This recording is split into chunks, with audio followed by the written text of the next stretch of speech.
The Department of Defense said it is accepting a jet from Qatar to be used as Air Force One. The Pentagon said the department will now work to outfit the plane to make it ready for the president. Industry executives say it'll take extensive work before it's ready because many security measures used on Air Force One are not standard on passenger planes. The Pentagon said the plane was accepted in accordance with all federal rules and regulations. We now know the last time former President Joe Biden had a health screening for cancer. In an attempt to squash concerns about the timing of the announcement, the former president kept his diagnosis for prostate cancer hidden while in office. His camp revealed that his last screening for the disease was back in 2014. Biden has an aggressive stage 4 prostate cancer, which has now spread to his bones and is no longer curable. Doctors say it can still be treated, though. The U.S. Department of Justice under President Trump is trying to cancel settlements made by the Biden administration regarding police abuse cases. Trump officials want to review and possibly overturn the cases against police departments in 8 cities. The Justice Department says the settlements made by police in Minneapolis for the George Floyd killing and Louisville for the Breonna Taylor police raid shooting are no longer in the public interest. The departments had overhauled hiring, training, and management policies. A quick programming note now. KTVU is airing a special program tomorrow night that looks back at the 5 years since the death of George Floyd, what happened in Minneapolis, and what's changed across the country since then. Our special airs tomorrow night at 8 on KTVU+, again at 7 p.m. on Sunday on the Fox Local app. Governor Gavin Newsom wants to speed up a proposal to build a 45-mile tunnel into the Sacramento-San Joaquin Delta. Some Delta area Democratic leaders are critical of the governor's renewed push for construction on the $20 billion project. They argue that the project threatens the Delta's ecosystem, local economies, and communities while also placing a potential financial burden on Southern California water ratepayers. LA's 10+ million residents, nearly half of whom live in disadvantaged, park-poor, and heavily burdened communities, simply cannot afford to pursue these local water projects if they are also on the hook for a large share of the tunnel.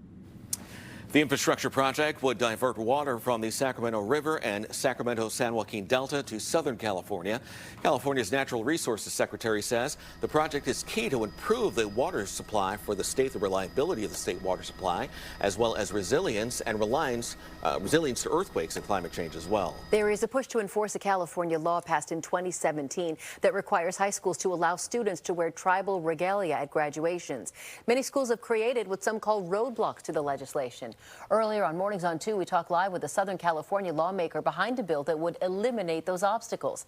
San Bernardino Assembly member James C. Ramos talked about a big change that could be coming to graduation season in California. It's definitely important, certainly within the tribal communities and the history of the state of California towards California's first people and this nation's first people. There still is embedded in policies, assimilation policies that try to strip the culture and language from Native American students. And so being able to wear your regalia, whether it's a beaded cap, an eagle feather, something that was gifted to them because of this achievement in their lifetime.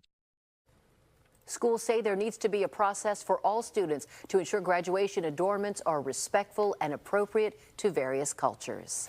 While preparations are underway for Carnival San Francisco this weekend, the 2-day festival starts this Saturday in the Mission. It finishes with a grand parade that goes for 20 blocks. Earlier on Mornings on 2, the 9, I spoke with Carnival San Francisco's executive director. Among other things, he talked to us about this year's theme, which is Afro Mundo, African diaspora in the Americas. This year, for example, we honored our indigenous roots.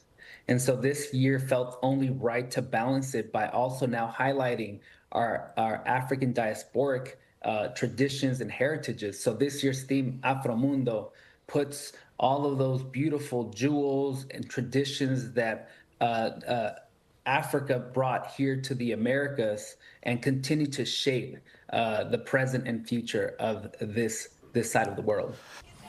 So this will be the 47th annual Carnival San Francisco celebration. The festival's events, they're going to be on Saturday and Sunday too, and they're free to the public.